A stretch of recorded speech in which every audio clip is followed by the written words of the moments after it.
mulai di soal yang pertama, berada di Hodge berapakah kepala janin pada kasus tersebut? Jadi yang ditanyakan di sini adalah bidang Hodge. Teman-teman perlu ingat kalau waktu dalam pengerjaan UKOM itu waktunya itu terbatas. Jadi kalian langsung baca pertanyaan, kemudian kita ambil kata kunci yang bisa kita dapatkan dari dalam data.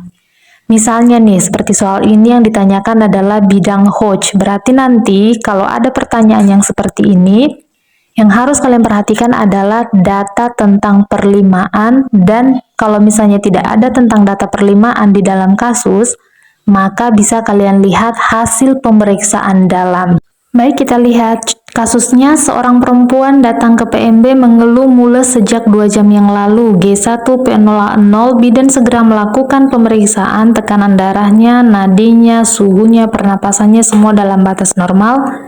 TFU-nya 27 cm, punggung kanan, presentasi kepala dengan ketubannya masih utuh, DJJ-nya 130 kali per menit, kepala sudah masuk 2/5.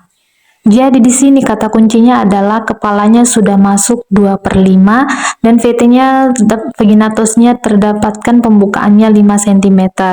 Maka karena di sini didapatkan datanya dia sudah masuk di 2/5, teman-teman jangan lupa dengan ini. Ini wajib teman-teman hafalkan karena ini 1-2 soal pasti wajib keluar dalam UKOM. Ingat, kalau dia 5/5 berarti dia berada di bidang Hodge 1. Kalau dia 4/5 berarti dia ada di bidang Hodge 1-2.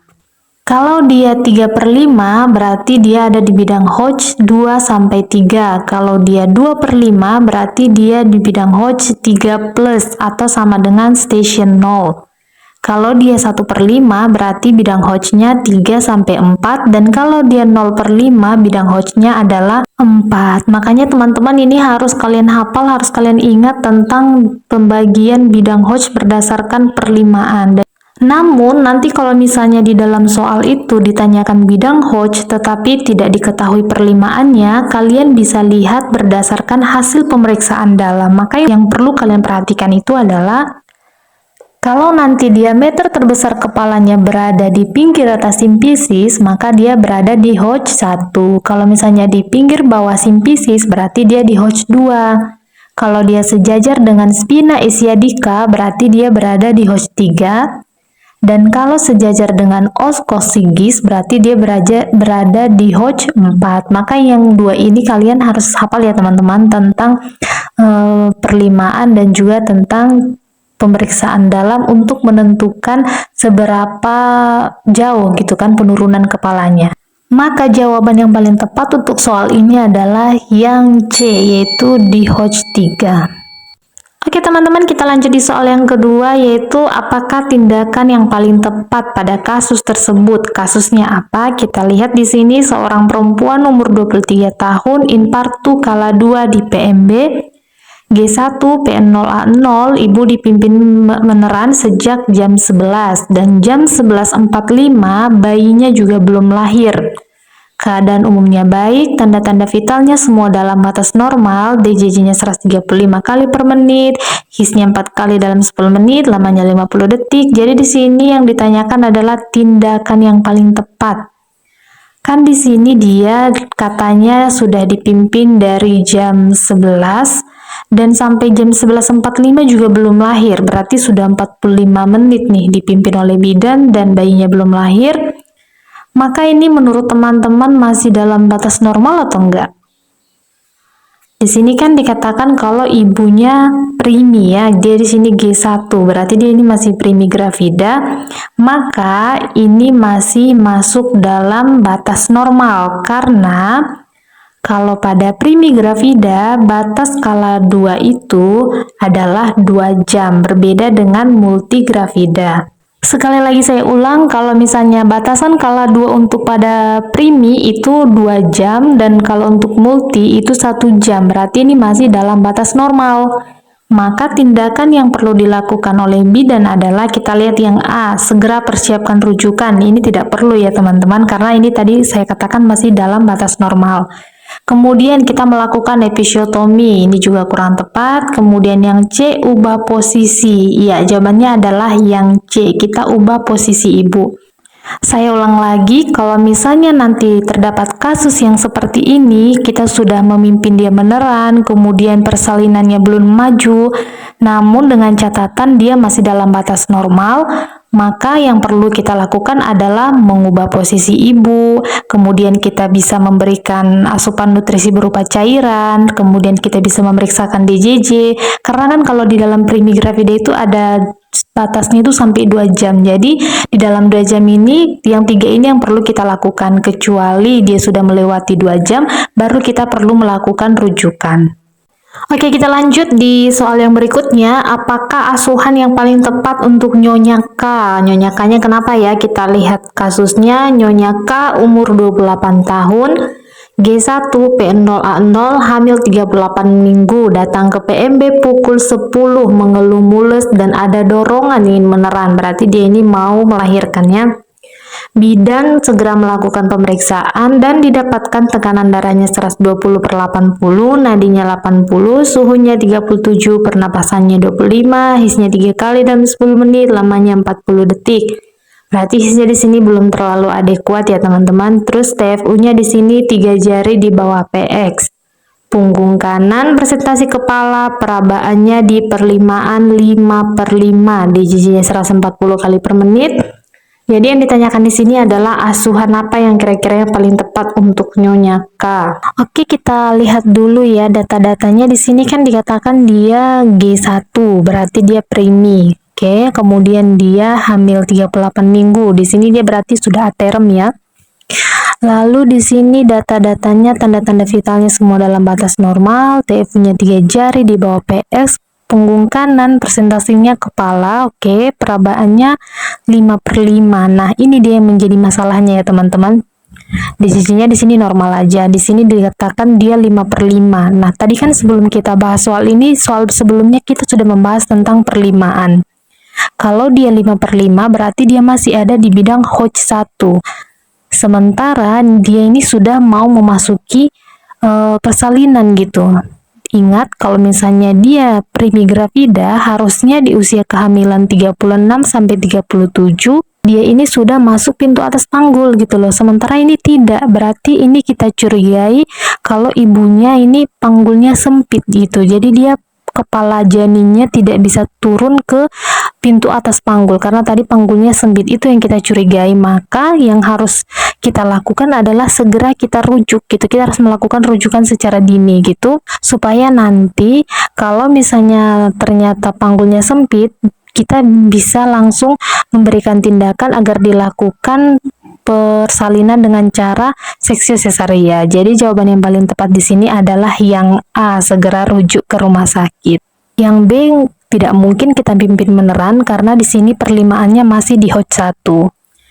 Yang C, kita melakukan episiotomi, sama sekali tidak masuk akal karena di sini pembukaannya aja belum ada gitu kan. Kemudian yang D, anjurkan ibu untuk mobilisasi ringan, ini juga kurang tepat. Yang E, anjurkan ibu miring ke kiri, ini juga kurang tepat. Jadi jawaban yang paling tepat di sini adalah kita segera melakukan rujukan karena kita di sini mendapatkan kalau datanya itu ibunya masih di HOJ1. Kita curigai kalau ibunya mengalami panggul sempit. Oke, kita langsung lanjut di soal yang berikutnya. Dari sini ditanyakan berapakah derajat laserasi pada kasus tersebut. Yang ditanyakan di sini adalah derajat laserasi. Kita lihat kasusnya. Seorang perempuan umur 25 tahun, G1, P1A0, kala 2 di PMB, bayi lahir spontan, berat badan bayi 3.800 gram, plasenta lahir lengkap, TFU 1 jari di bawah pusat, kontraksi uterusnya keras, terdapat laserasi pada selaput mukosa vagina sampai sphincter ani. Nah, ini dia yang menjadi kata kuncinya yaitu selaput mukosa vagina sampai sphincter ani. Teman-teman masih ingat tentang pembagian laserasi itu kan ada 4 nih, berarti yang E langsung kita coret karena nggak ada yang 5. Kemudian kita ulang lagi, kalau dia di derajat 1 itu berarti laserasinya di antara mukosa vagina sampai kulit perineum. Kalau dia di derajat 2, dia udah sampai di otot perineum, dan kalau dia di derajat 3, dia sudah sampai otot sphincter ani, dan kalau sampai dia di derajat 4, dia sudah sampai di mukosa rektum. Jadi di sini Kalau dikatakan dia sampai di sphincter ani, berarti dia masuk di derajat 3. Jawabannya adalah yang C. Oke, kita lanjut di soal yang berikutnya, yaitu kapankah perkiraan pembukaan lengkap pada kasus tersebut? Nyonya L, 25 tahun, G1, P00, hamil aterem, datang ke PMB pada pukul 8. Mengeluh mules sejak jam 4. Bidan melakukan pemeriksaan dan didapatkan tekanan darahnya 110/70, nadinya 80, suhunya 36, perapasannya 25, TFU-nya 25 cm dengan presentasi kepala punggung kanan, penurunan kepalanya di 2/5, DJJ-nya 130 kali per menit, teratur. Hisnya 3 kali dalam 10 menit, lamanya 40 detik, vaginatusnya yaitu 6 cm, ketubannya masih utuh. Jadi di sini simpel aja ya, pertanyaannya adalah kapankah perkiraan pembukaan lengkap?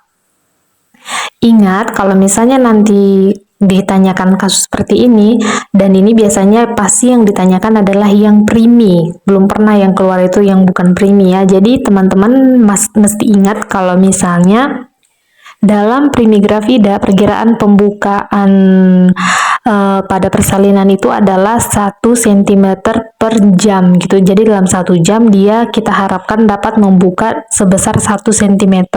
Jadi secara teori pada primigravida itu pembukaan serviksnya adalah 1 cm per 1 jam. Kalau misalnya di sini pada pukul 8 dia sudah buka 6, berarti supaya dia lengkap pembukaan 10 kan harus ditambahkan 4 lagi kan, berarti kita hitung dari jam 8 ke jam 9, jam 10, jam 11, jam 12. Jadi kita perkirakan pembukaan lengkapnya itu jam 12. Jadi jawaban yang paling tepat di sini adalah yang D.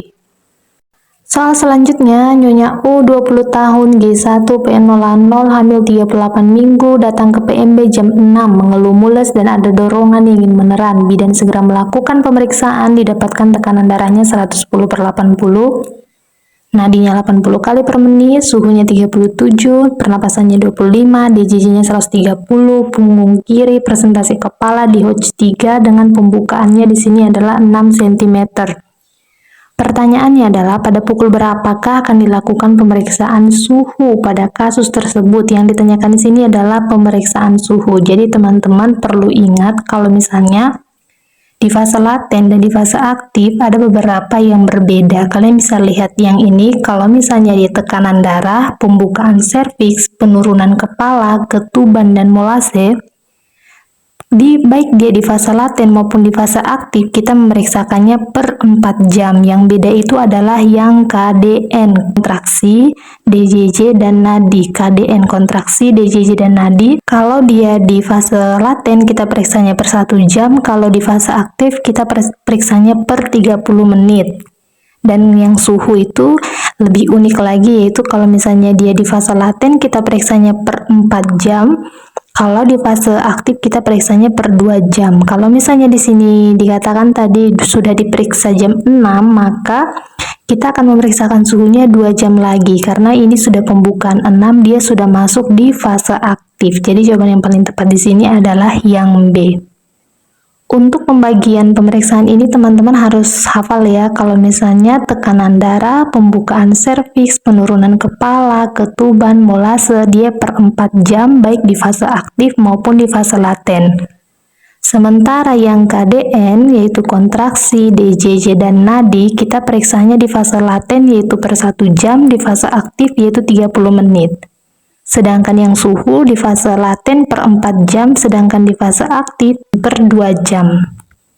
Oke, di soal terakhir untuk pembahasan kita kali ini adalah apakah diagnosa yang tepat pada kasus tersebut. Kita baca kasusnya, seorang perempuan 25 tahun G1 P00, hamil 38 minggu, datang ke PMB pukul 8, mengeluh adanya dorongan ingin meneran, ibu mengatakan sudah dari jam 6 mengalami mules. Hasil pemeriksaan bidan didapatkan tekanan darahnya 110/80, nadinya 82, pernapasannya 25, suhunya 37, ketubannya masih utuh, DJJ-nya 130 kali per menit. Pembukaannya di sini 6 cm, hisnya 4 kali dalam 10 menit, lamanya 40 detik. Kemudian pukul 12 bidan kembali melakukan pemeriksaan dan tanda-tanda vitalnya semua masih dalam batas normal. Pembukaannya di sini menjadi 7 cm, hisnya 3 kali dalam 10 menit, lamanya 30 detik.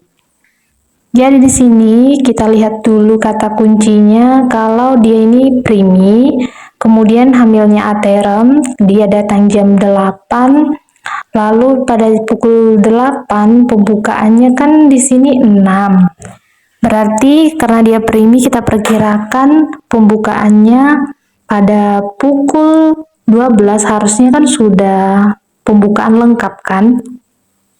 Tapi yang terjadi di sini dia pembukaannya malah hanya bertambah 1 cm per 4 jam.